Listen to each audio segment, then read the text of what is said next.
good to see you. My name is Jason, and I serve as the Executive Director of the Historical Society. It's great that you could attend our BLT today. Please pick up our upcoming events flyer. It's chock full of all kinds of different things happening at the Historical Society. Laura here wanted me to highlight August 23rd.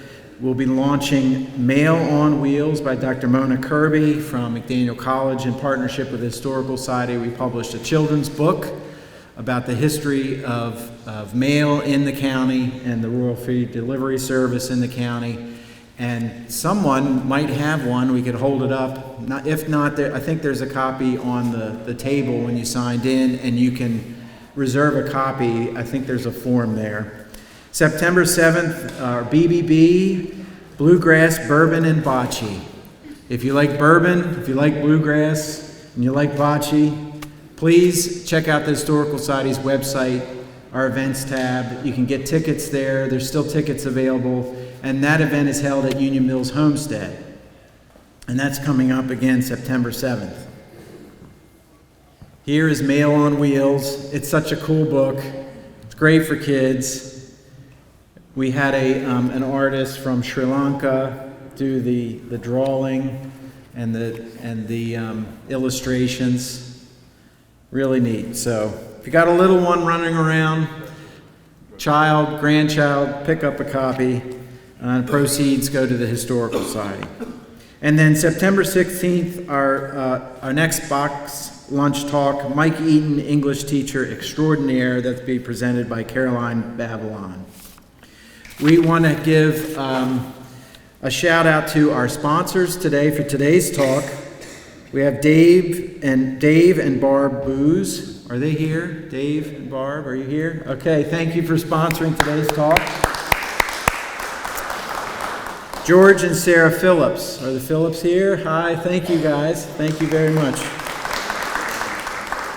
And the Rileys, Art and Vicky. I saw them earlier. Thank you for sponsoring. So Brian Booz is a lifelong Carroll County resident. Husband and father of 3 boys, Brian has worked for Carroll County Schools for over 25 years. Former art teacher and lacrosse coach, Brian has served in administration in the school system for 15 years and is currently the principal of Winters Mills High School. Can we have a warm round of applause for Brian? Thank you.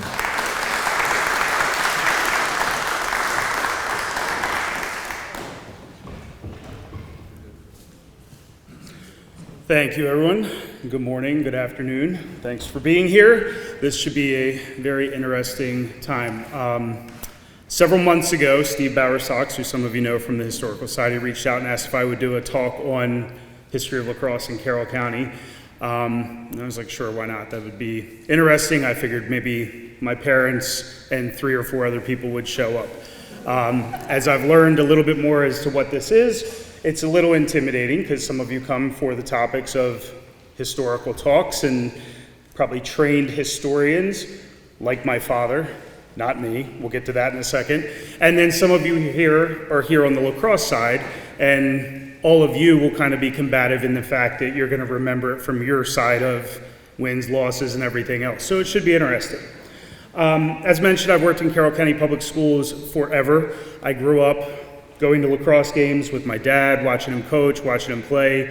And then when I started teaching in the 2000-2001 school year, a guy named John Piper asked me to help out at North Carroll.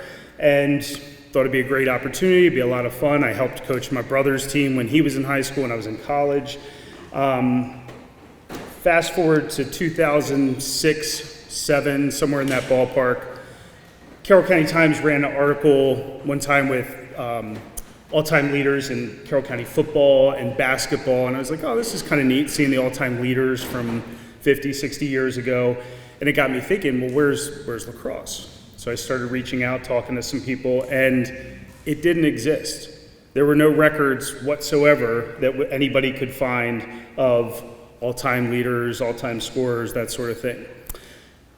Around the same time, my parents moved from Westminster to Pennsylvania, and when they moved, because I was still coaching at North Carroll, Mom and Dad gave me a couple books, scrapbooks from when the program started, and that kind of kicked off this long very long project of collecting as much as I could find about Carroll County boys lacrosse history. So today I'm going to talk about a few different things in Carroll County regarding lacrosse that isn't just the public school side of it, but that's where I have most of my data. It's the Carroll County boys lacrosse because I was a coach and I wanted to get all that for everybody. So what I'm going to go through for the next 15 minutes to 3 hours, depending on how much time we have, I'm going to hit on a few topics from each year throughout the history, and then if there's questions, happy to answer to the best of my ability. But one thing that needs to be stated, the history of Carroll County boys lacrosse is as good as two things: if it was covered by the paper at the time and how good the records were kept. There were games where record books were washed out because of rain. There were record keepers who might not have a clue what they were watching and recording everybody having goals and assists. So this is a very accurate portrayal of Carroll County lacrosse history. So if you looked at the bio for today's topic, it said something, I think for a little while, Brian Booz retired in 2002 from Carroll County Public Schools. That is not true. I think I would say I'd look very good if I retired almost 23 years ago. My father, who retired in 2002, does look really good for retiring that long ago.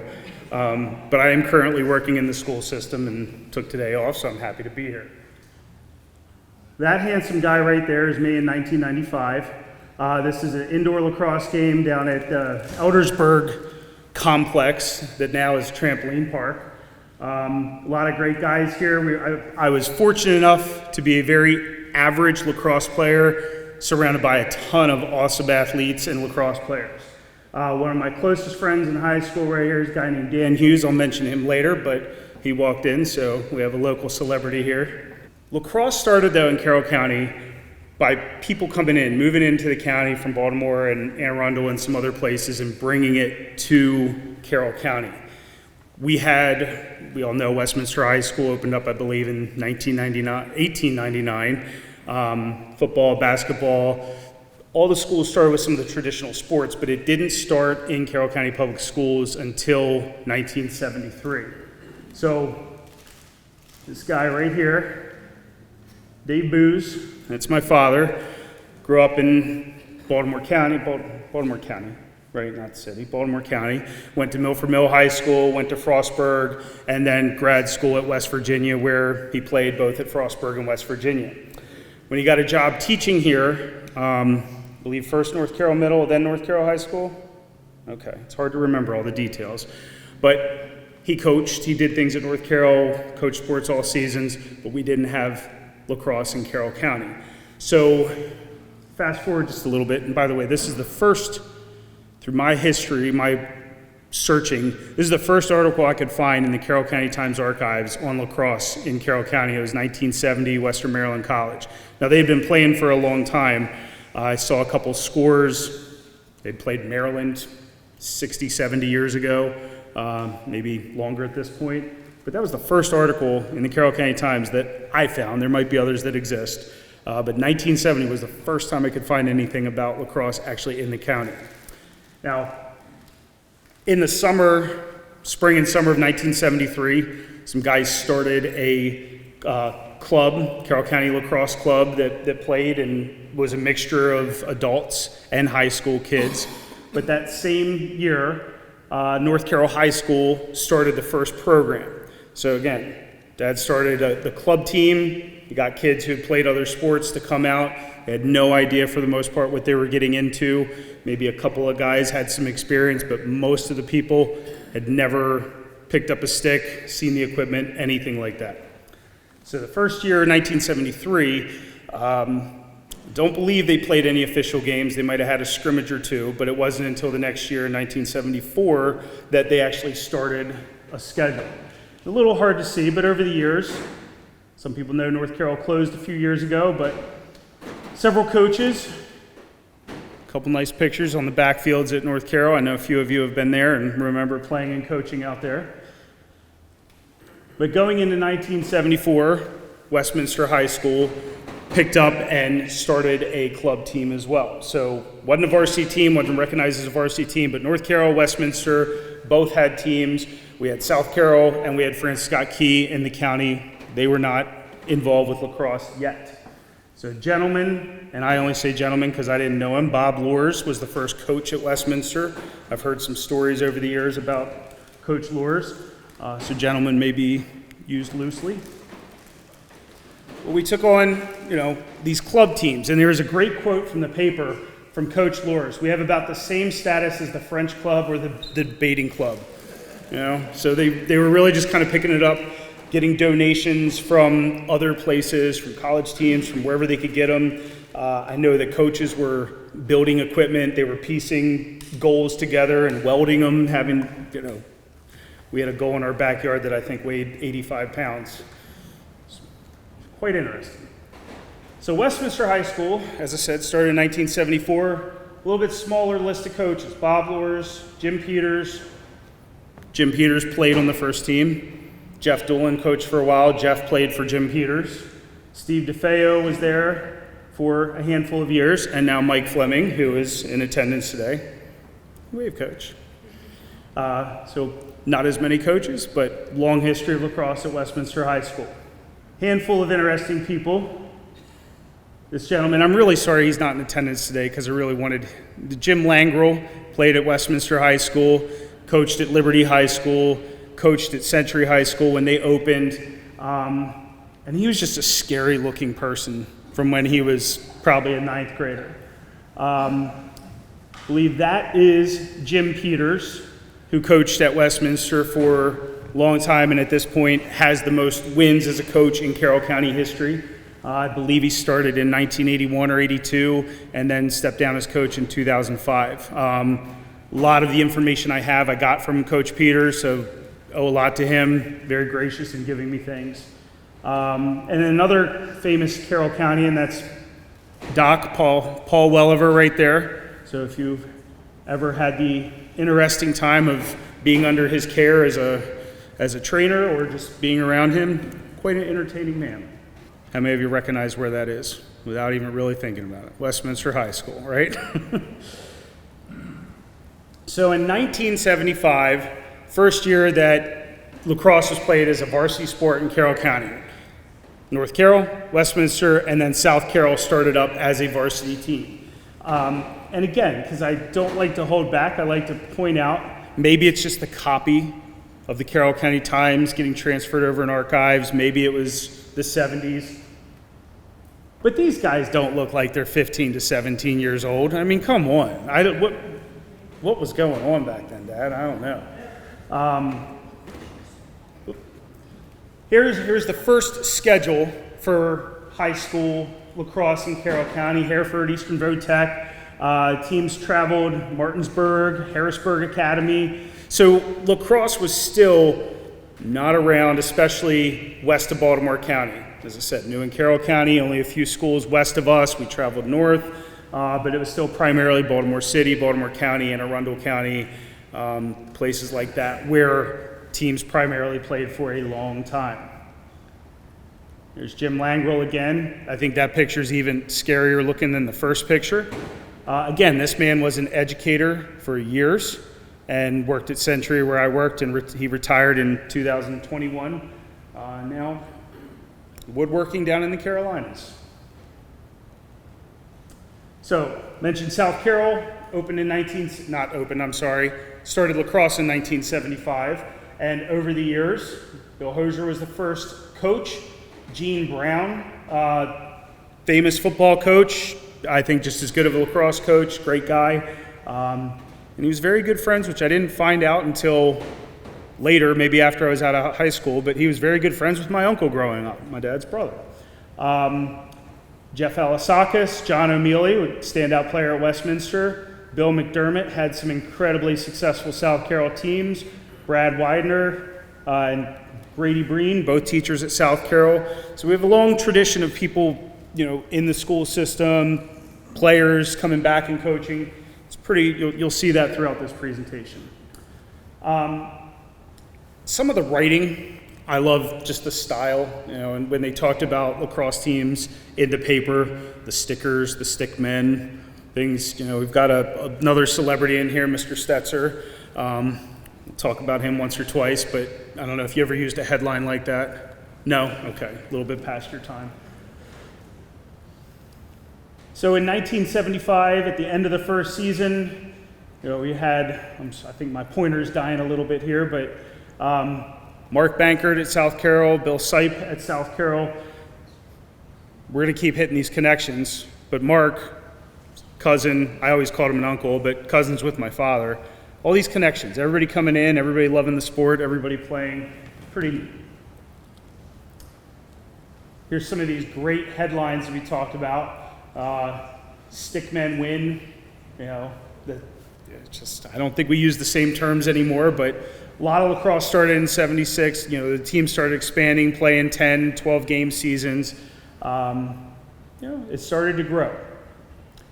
So in 1976, this was the first time, just a little bit of significance, that Carroll County had some all-metro players. We didn't have a Carroll County all-county team yet, but at this point, handful of guys, C.T. Gordon, Mike Lord from Westminster, Bob Macemore from North Carroll, Kevin Piper from Westminster, and Doobie Sellers from South Carroll all made the all-metro team, which probably at the time was a pretty big deal because they were recognized with all those Baltimore and Anne Arundel County players who were getting recognition.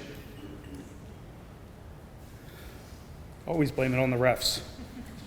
Players were there, but where were the refs? Still can be a problem to this day. We have games and refs don't always show up. Here's just a picture of Gene Brown, South Carroll, getting his team ready. This picture's haunted me over the years. I feel like I saw that on a daily basis. Brian, what did you do? But there's a great, this is from the paper. North Carroll High School lacrosse coach Dave Booz drives home some strategy during Friday's game with Atherton. He must have made his point clear because the Panthers came back from behind to win the game in overtime 8-7. So congratulations on being an articulate and an intimidating coach. Could be an articulate and intimidating father too sometimes. And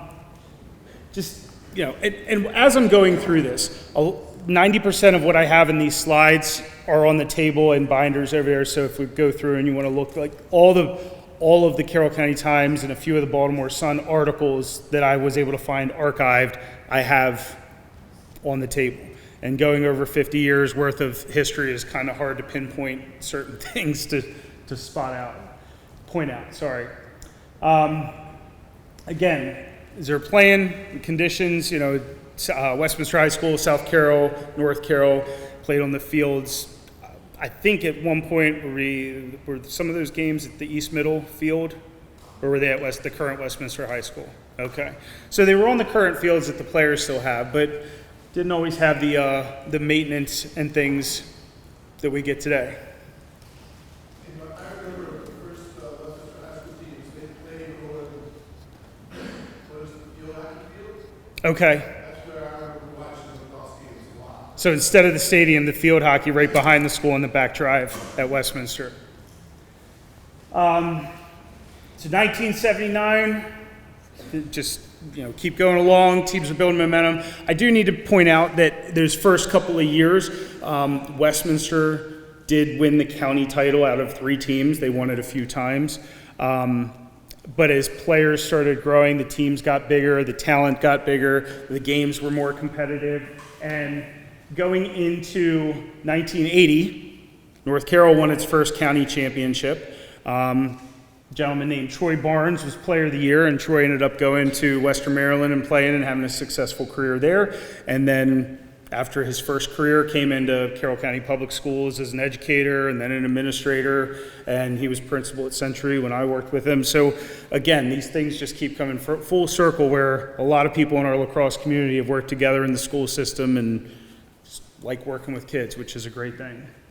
Now, in 1980, Liberty High School opened up.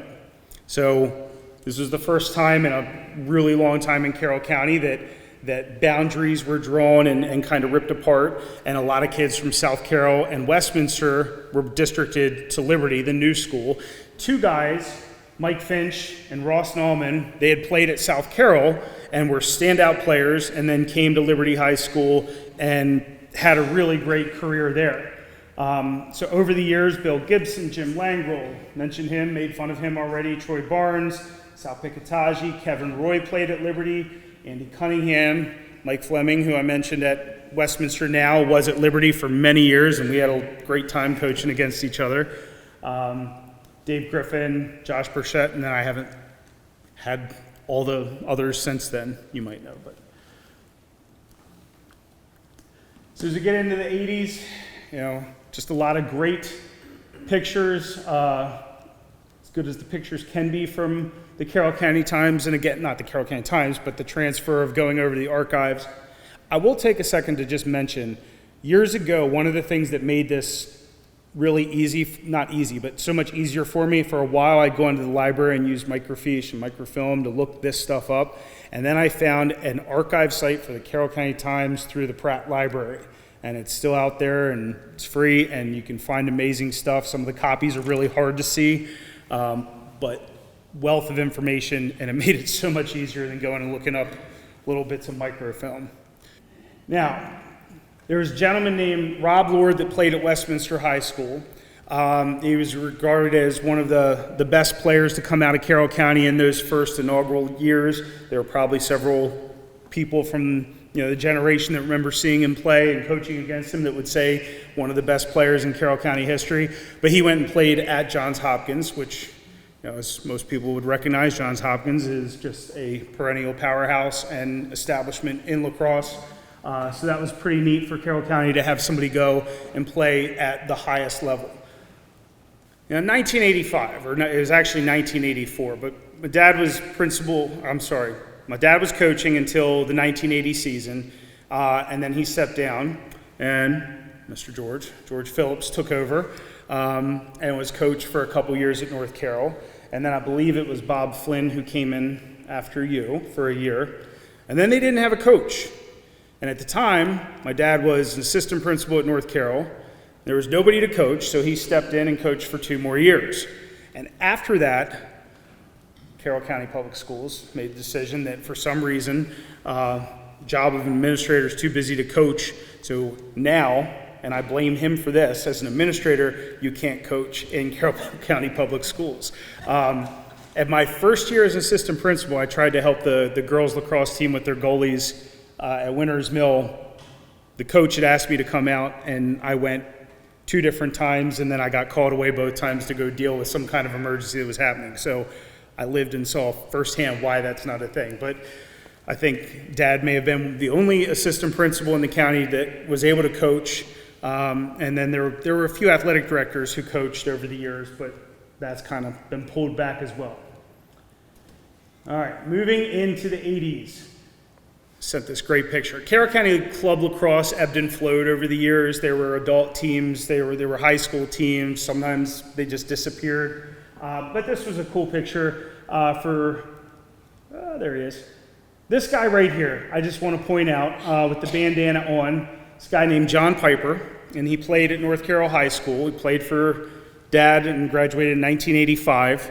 And then after he graduated and was in college, I think he came back, helped a little bit at North Carroll, stepped down for a year or 2 while he did some other things and got his teaching degree. And then he's the one that asked me to help coach when I became a teacher. So I owe a lot to John.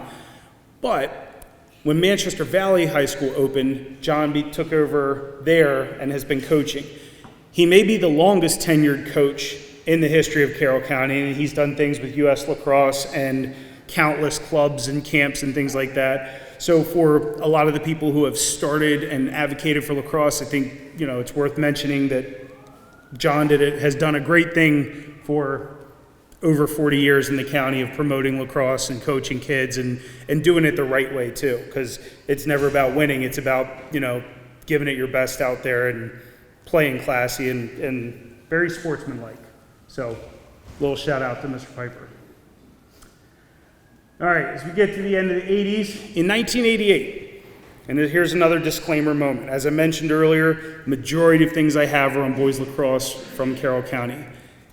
I don't have the history of girls lacrosse. I don't have some of the college and private school things, but in 1988 was the first year that girls lacrosse started as a varsity sport in Carroll County.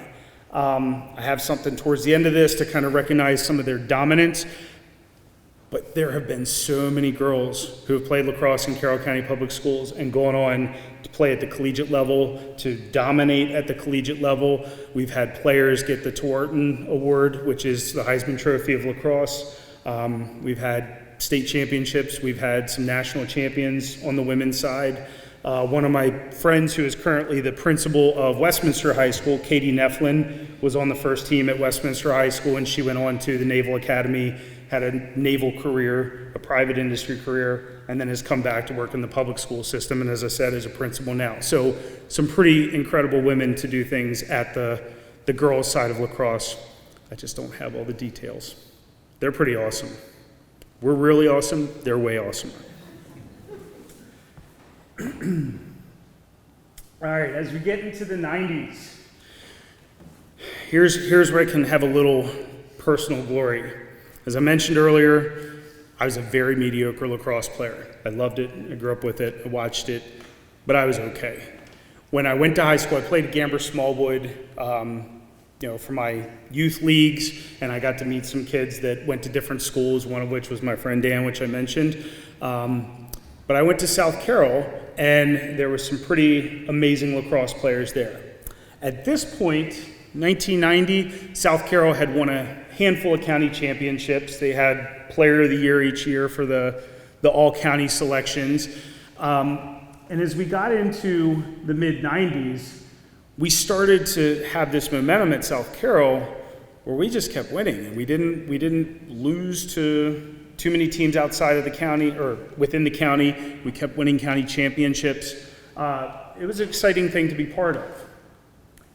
In 1994, it got a little scary. Westminster beat us in the beginning. Liberty beat Westminster. We beat Liberty. At the end of the season, came down to a game between South Carroll and Liberty. And Jeff Alasakis was the coach for South Carroll. Jim Langrel and Troy Barnes were coaching the Liberty team. We were losing 11-9 with, I believe it was under a minute left in the game, 2 goals down, and we came back and tied it. Now, working with both Jim Langrel and Troy Barnes, they said very unsavory, inappropriate things that would not be fit to be said in this room when I talked to them about it when we worked together at Westminster and Century. And they even said that Coach Alasakis used a timeout illegally. Now, I don't think anybody's ever done anything wrong, illegal, or anything in the game of lacrosse. It could have been a mistake, but whatever, the refs gave it to us. We were able to get a timeout, tie the game with, I believe it was less than 10 seconds on the clock to tie it 11-11, and then I believe it was Tommy Luster that scored in overtime to win the game for us and secure the championship. It was one of the greatest games, and as a 16-year-old junior, I was just happy to be part of the ride, see my friends do well. It was awesome. But looking back on it years later and hearing the other coach's side, it's pretty funny that knowing 30 years later can still get under their skin and get them fired up and their blood boiling. So we kept winning. Right there, that's Dan. Yeah, Player of the Year. He went on to play at University of Maryland, which was a pretty cool thing. I was pretty proud of my friend for that. We had a lot of guys on that team go and play at the collegiate level. But at South Carroll, we won the county championship 10 years in a row. And I do point that out because over the years, Westminster, towards the end, I'll show you the total stats for how many times they've won the county championship. And it's a lot. But nobody's won it 10 years consecutively in a row. So I was always proud to be part of that, and my friends for doing that. 1996. Francis Scott Key joined the party. Gentleman, and I use that term loosely, named John Balger. He was a teacher and a coach at Francis Scott Key High School. He had coached football there. He played football at Salisbury University. I think he was a popular coach and teacher, and some kids came to him wanting to start lacrosse, so they started a club team in 1996. And it wasn't until 1998 that they got on the varsity roster. But again, growing the sport, working for kids, making it happen at these schools is a really important thing. This guy here is named Rob Whitty, and towards the end of my presentation, I'll show you some stats and numbers, and those of you that like that part, you're going to see some pretty eye-popping numbers. In the 90s, I think through our senior year or 1996, in order to make the playoffs, you had to earn it with a good record. Now, well, I shouldn't say now, but in 97 or 98, the process for the state changed across all sports except for football, where if you played a regular season, you then went on to the playoffs. So you would have teams that maybe wouldn't win a game or only one or two go on and make the playoffs. North Carroll was a team, I think in 1998 or 99, that had a horrendous season and then upset South Carroll in the playoffs. But at this point in time, you really only played 12 games a year. And this guy, Rob Whitty, scored 61 goals his senior year in 12 games, which was unheard of. So in the grand scheme of things, Rob's not at the top of the list for stats and all-time points or that sort of thing, but he did incredible things in a very short period of time. And he went on and played for a little bit at Western Maryland College. So a couple streaks in 1997. Westminster knocked South Carroll out of the county championship. And as I mentioned, North Carroll had a few rough streaks in there. And they broke a 20-game losing streak. And I don't think that was the first time they had a 20-game losing streak, but that's okay. They had heart. So in the late 90s, this shadowy goalie picture, that's the first goalie at Francis Scott Key. That's when Key started the varsity program. And then things started turning around in North Carroll in the late 90s. Beat Westminster, which was a pretty big deal. If anybody in here, if those of you who are Carroll County residents, went to Carroll County schools, if you played a sport, if you happen to be a Westminster alumni, you probably think there's nothing else other than Westminster, right, Steve? Okay, if you went anywhere else, you know what a great accomplishment it was to beat Westminster at anything, anytime. So I think that still stands today with all our kids in school. My brother, 5 years younger than me, but he was a midfielder, and then he switched to goalie in high school. And that's my brother on the left, Matt Booz, and that's Jason Whitty, Rob's younger brother. They were both very talented goalies and both the same age, so they split a lot of time, and that was an interesting thing because, lacrosse guys in the room, sometimes you don't mess with the goalie's flow during a game, but they always managed to split time. A couple of them, they both experienced injuries throughout high school, so some got a little bit more time than the other, but both did well. Matt ended up he played a little bit at Western Maryland and then transferred to Messiah College and played up there and had a nice little lacrosse career. In 2001, that was the first year I coached. I was the JV coach, and on varsity, I would help with varsity, and North Carroll split the county title with Westminster that year, and that was pretty cool. I thought we were going to do it every year. We didn't. Again, very shadowy, but Jamie Macemore was a standout player for us at North Carroll, and if that name sounds familiar, his father, Bob, played for my dad. Again, the generations just keep going, and, or actually it was Bob's nephew, but still, Macemores, they're everywhere. Wonderful field conditions, the wonderful joy that is spring. You get rain, you get heat, you get snow, you get everything. So this was a great picture from the Carroll County Times with everybody practicing on a parking lot. I remember as a coach, I remember hearing it from other players. It was just a nightmare because the administrators hated when the lacrosse players were on the parking lot because of what would happen to these things. Should have parked somewhere else. Century High School opened 2001. First team played JV in the spring of 2002. Jim Langrel, Zach Hinton, Jeremy Benson, the only three coaches at Century High School. As mentioned, Jim's retired now. Zach was a former standout player at Liberty High School, an amazing defenseman, played at the collegiate level, great teacher. He stepped down, and Coach Benson has been there ever since. I don't think he'll leave unless somebody forces him away. He's done a great job with the kids there. Winter's Mill opened the following year. I was an assistant principal at Winters Mill, and I now mentioned earlier, currently the principal at Winters Mill. Started as a JV in 2003, so first varsity season was in 2004. Handful of coaches. Darian Meter, who is the current coach now, standout midfielder at Westminster High School. You see a theme here? People like sticking around the sport. Now, I put this on here, and he didn't make it today, but Chip Weaver is one of my former players, and he was an administrator in the county and now works in the transportation department with, getting everybody buses and jumping around. So excited. Youth. 2004, Westminster. This is when they really started a string of dominant teams. I should say 2001, they were already very good. But in 2004, Westminster had a undefeated regular season, and they went really undefeated up until the state championship, and then lost to either Severna Park or South River. I apologize, I forget which one, but South River, Severna Park, and Annapolis High School in Mount Hebron ended a lot of Carroll County teams, over the years. They really were rough. We don't like those schools. There's a picture of Coach Peters. So 2005 was his final year. He had coached from 1982 to 1985. And as I mentioned earlier, he's a really great ambassador for the sport of lacrosse. When I started this journey of trying to gather information, one of the things I wanted to do was get scorebooks.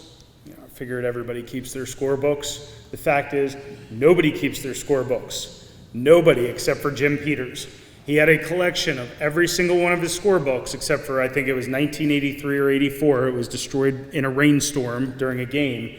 But he allowed me to have them, and he loaned them to me. I was able to take them home and go through them and transcript things. And he told me, he said, "Brian, you're the only person I've ever let touch these." So that was a pretty big honor.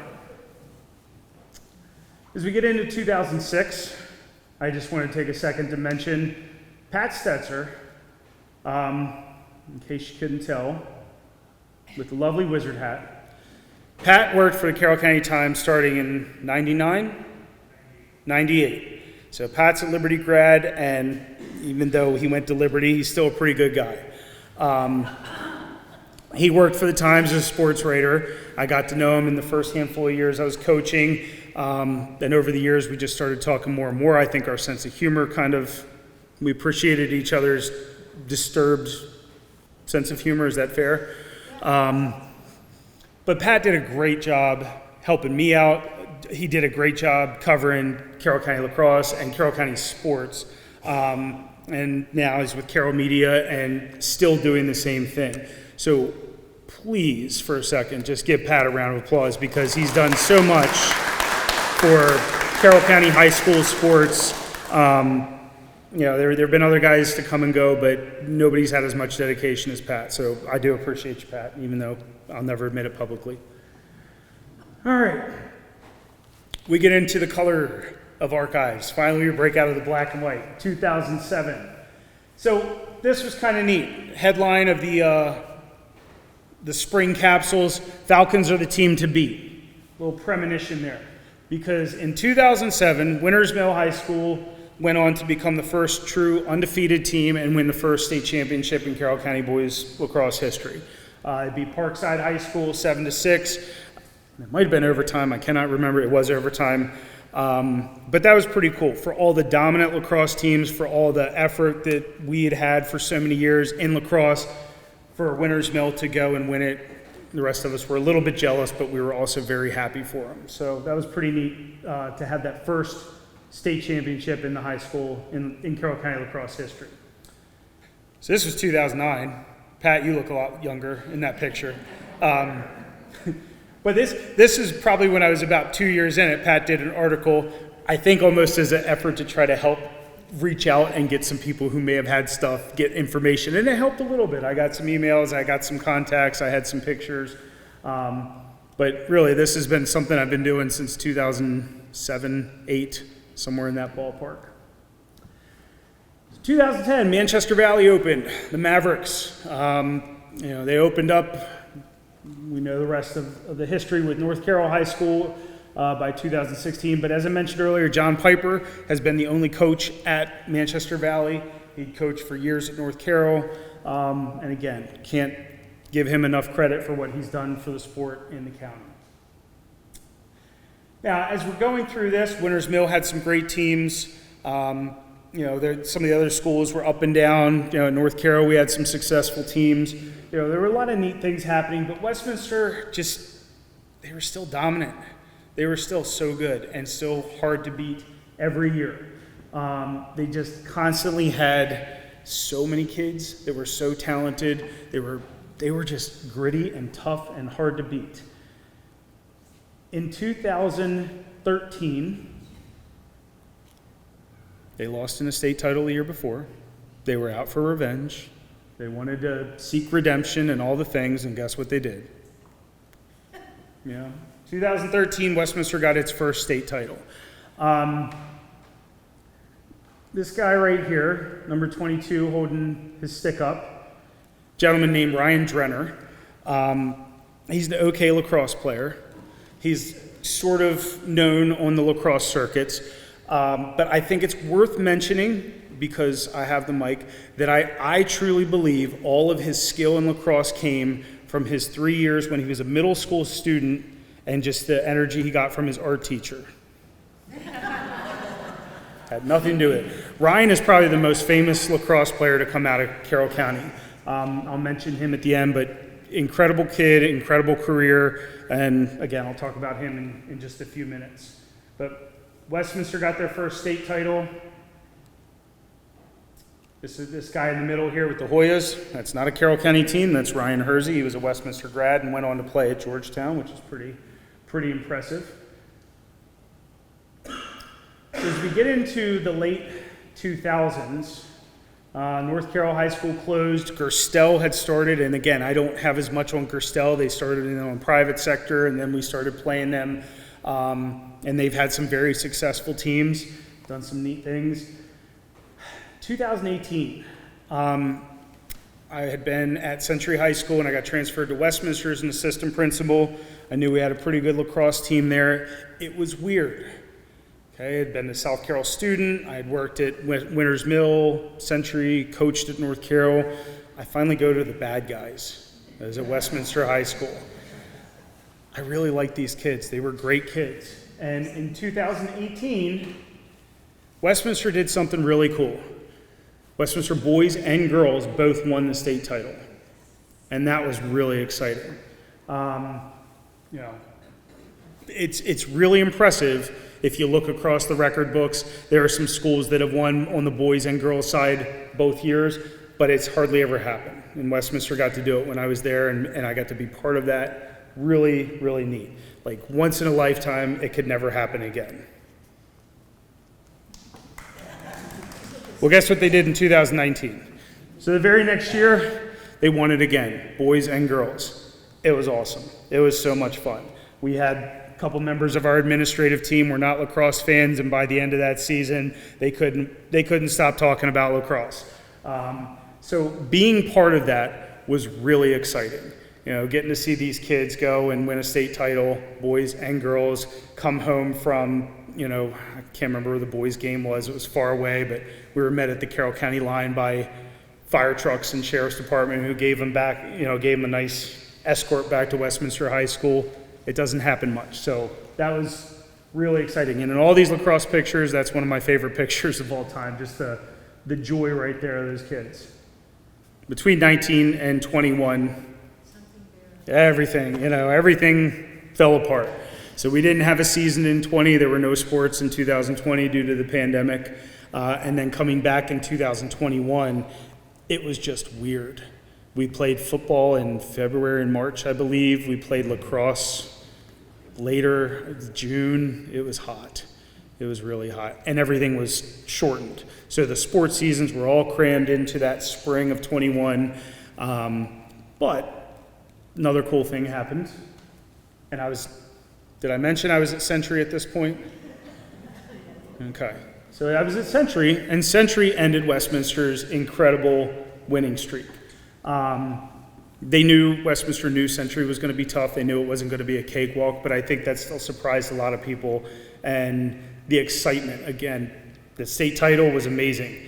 But seeing those kids on the sideline at Century after they took down the mighty Westminster after winning 40 games was pretty cool. And that year, Eric Harrell was named Carroll County Player of the Year. First time in Carroll County history that the Player of the Year was an African-American student, and first time that it was somebody known for their face-off skills. So for anybody in the audience that is not familiar, you've got attack, midfield, defense, goalies, and then over the years we've evolved into this specialized FOGO position, face-off, get out. And Eric was just a tenacious kid who could just win the face-off every time, get the ball, pass it off to his teammates, and great things would happen. And then every now and then he would take it into his own hands and go down and score. He could score at will. It was wild. So the last handful of years, principal is sometimes a little bit of a busy job, and sometimes lacrosse coaches don't always check their email. So I don't have all of the same information that I've gotten over the years, and Carroll County Times has turned into not what it was when Mr. Setzer was there. So I don't have as much from the 2024-23 seasons. Some of the coaches are pretty awesome and still send me things regularly. Like Coach Fleming. Thank you, Mike. I always did like you. A little bit. But, lacrosse is going strong, and there are so many club teams, there are so many kids involved. I think there are so many people in Carroll County playing lacrosse as much as baseball, as much as doing track and field. It's a great sport.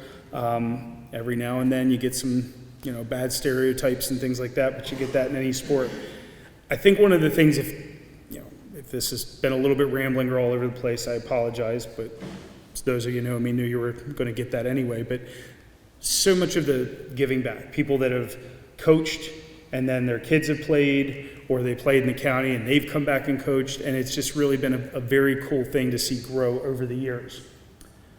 I talked about stats, so I need to do this because it's fun and I like this part of it. Goals in a single season, and this is probably, I have it in my books over there, but probably in a 17-game season, Matt Latham had 87 goals in 2005. He went on and played at UMBC.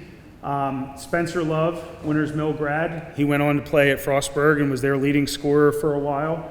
All these guys up here have done really cool things, and almost all of them I met or coached against and can say, good kids.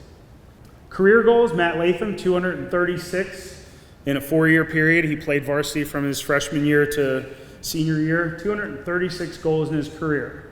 Bubba Love and Spencer Love are brothers, and Ben. So 3 of the Loves are up there as all-time leading scorers in the county. Ryan Drenner, mentioned him. Getting assist, you pass to somebody, they score on a quick shot, that's an assist. 69 assists in one season, hasn't been touched. Incredible. So Ryan is the leading scorer in the county for assists with 136. And then Ryan is also the only player in Carroll County history to have back-to-back 100-point seasons. And again, when we're talking about playing 18 games in a season, that's pretty impressive. And then Matt Latham, 313 career points. So only 2 guys, Matt Latham and Bubba Love, broke the 300-point plateau. It's just crazy to have that many points. So over the course of the years, starting in 1979, Carroll County Times would do All County and Player of the Year. 1986 and 87, not saying they didn't do it, but I couldn't find it. I couldn't find any record of the All County or Player of the Year. But Troy Barnes is a Carroll County Public School employee. Alex Arthur and Bob Huggins went on to play, I think UMBC in Maryland maybe. I think Alex was at Maryland and Bob was at UMBC, or vice versa. Jamie Carver went on to play at Washington College and is an administrator in Carroll County. Greg Fisher was an administrator in the county for a little while. So it's neat seeing these guys over and over who have done just good things for the sport, good things for the county. Ben McCarty, I didn't mention him at all, but that kid was he was awful to coach against. He gave me nightmares when I coached against him. He was so good, and the worst part about it was after the game or off the field, he was so nice. He was such a nice guy. He's like, you really didn't want to like him, and then you're like, darn, you're really a good kid. And here we have the Carroll County champions. Westminster, 22 over the years, South Carroll 17, Liberty 4, North Carroll Winners Mill 3, and Century 1, and then just 1, so they have 2. So shout out to Century. And Key's going to get 1 next year. John Piper, I mentioned him earlier, so looks pretty much the same. And Ryan Drenner, as I mentioned, probably the most famous lacrosse player for Carroll County because of the nature of where it is. So Ryan played at Westminster. He went to Towson and was a standout player there. And then he has played in the Premier Lacrosse League as a professional lacrosse player. There was a quote earlier this summer from PLL, and if you're not familiar, the Premier Lacrosse League was founded a handful of years ago by Paul Rabel, who played at Hopkins, and they travel around. They go from city to city, so you don't always have to go to their city to play. It's a really neat concept, and it's a really high level of lacrosse. Ryan's a dad. He's about 30 now, I believe. He might be 30, maybe a year or 2 older. But the players, there was a cool quote that said, Ryan is your favorite player's favorite player. Like, the guys in the Premier Lacrosse League love him. And he's just a stand-up guy. He's coaching in Carroll County. He's currently a coach at Christelle, and I believe he's coaching 1 or 2 of the younger teams, club teams in the area for his son, and he's just really proud that is somebody that's a face of lacrosse for Carroll County, because can't ask for a better guy. As mentioned, 4 state titles for Carroll County boys. And then there's the girls. So the Carroll County girls have just dominated, and since 2004 have won a ton of state titles. So I don't feel like I'm doing any credit by not having all the information, but they really have done an amazing job with the sport of lacrosse in Carroll County. A few years ago, lacrosse was the fastest growing sport at the collegiate level, and so many kids were getting opportunities for scholarships. Tons of Carroll County girls are playing high level D1, D2, D3 lacrosse for the last 10 years, and it's really neat. So a lot of kids that we've known come through the schools have gone and had amazing college careers because of the opportunity they had through lacrosse. So it's a lot. They've done a great job. And then the last thing I want to mention is just the Love family. So Lindsay, Travis, Ben, Spencer, Chaley, and Bubba. It's quite a crew. Lindsay was older. I didn't know her when I went to Winners Mill, but I had the opportunity to either coach against or be an administrator for the rest of them. All of them played collegiate lacrosse. All of them were high caliber lacrosse players in high school. Travis played at UMBC. No, I take that back. I'm sorry. Travis was a goalie at Towson and member of the first state championship in Carroll County. Ben played at Air Force Academy and then UMBC, was a member of the state championship team. Spencer was state champion. No, Spencer was not a state champion. He didn't, but he did really well. He went to Frostburg and was their all-time leading scorer. Chaley played, I think she went to Florida and then came back and played at UMBC. And then Bubba was on the state championship back-to-back teams at Westminster and went to Frostburg and dethroned his brother as the all-time leading goal scorer at Frostburg. That's a pretty good lacrosse family. So that's a lot of information. We're all over the place, but at this point, Mr. Bauer sucks. That's terrific. Thank you so much. You're welcome. I'll start off with a question. What historically, if you know, made Carroll County, Central Maryland, Maryland in general, like what were the ingredients that, because you always hear about, oh, lacrosse, Maryland, East Coast, like, what's the historical context there, like why it incubated here? Well, I think, and this is this is not historically factual, but I think with the college programs that go back so far between University of Maryland, Johns Hopkins, and the athletic side of those institutions having lacrosse, it started to create somewhat of a hotbed and a melting pot for the sport for what it became in the early 1900s, 1950s. And then as it kind of grew from those colleges into the Baltimore area, the Annapolis area, spread into Virginia to an extent, it just kept getting out. And that's how it came to Carroll County, as I said earlier, was from people like my dad and others moving to Carroll County that had experience playing it in Baltimore County in college and bringing that with them here. So Steve has a mic too on that side of the room if you have a question. I have a comment, but then I remember when I was in high school, just to show that, lacrosse had not really traveled far, but Ohio State brought their lacrosse team in, and they played at Westminster High School against Western Maryland. And it was a game. It was not what you would think would happen when Ohio State would play it. So it had just kind of crept across. I think McDaniel's had a team since the early 1900s Yes. up there. Mm-hmm. So I do also think that now that it's going to get to the Sunshine States, those Florida and California kids are going to start taking over. And that's a great point. We saw that a handful of years ago. University of Denver was number one at the collegiate level. And when you look at rosters, the amount of kids from Georgia and Florida, the amount of kids from California, from Arizona, like at North Dakota, it has truly spread. On the girls' side, Northwestern, for the longest time, Virginia, University of Maryland, all those schools, Hopkins, dominated the women's side of lacrosse, and Northwestern has won numerous national championships, and it's just the way the sport's evolved. Clemson right now is one of the biggest girls programs. It just started a couple years ago. They're competing, and I believe they have 4 girls on the roster from Carroll County Public Schools and 2 others that are Carroll County natives. Does anybody have comments, questions you want to ask? And if you don't, that's okay. But I have tons of stuff in the back if there's anything you want to look at.